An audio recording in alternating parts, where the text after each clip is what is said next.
শ্রী শ্রী অনুকূলচন্দ্রের হস্তলিখিত সত্যানুসরণ থেকে পাঠ করছি। নাম যশ আত্ম উন্নয়নের ঘোর অন্তরায়। তোমার একটু উন্নতি হলেই দেখবে কেউ তোমাকে ঠাকুর বানিয়ে বসেছে, কেউ মহাপুরুষ বলছে, কেউ অবতার, কেউ সদ্গুরু ইত্যাদি বলছে। আবার কেউ শয়তান, বদমাইশ, কেউ ব্যবসার ইত্যাদি বলছে। সাবধান, তুমি এদের কারোর দিকে নজর দিও না। তোমার পক্ষে এরা সবাই ভূত, নজর দিলেই ঘাড়ে চেপে বসবে। তাছাড়াও মহা মুশকিল, তুমি তোমার মতো কাজ করে যাও, যা ইচ্ছা তাই হোক।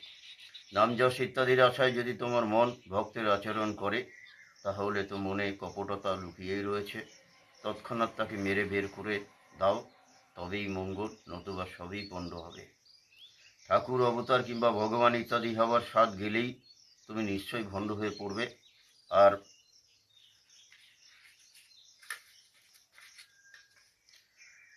তাতে মুখে হাজার বললেও কাজে কিছুই করতে পারবে না। যদি অরূপ ইচ্ছা থেকে থাকে তবে এখনই ত্যাগ করো, নতুবা অমঙ্গল নিশ্চয়ই। তুমি যেমনতর প্রকৃত হবে, প্রকৃতি তোমার তেমনতর উপাধি নিশ্চয়ই দেবেন, এবং নিজের ভেতরে তেমন অধিকারও দেবেন।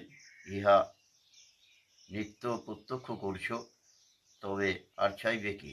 প্রাণপণে প্রকৃত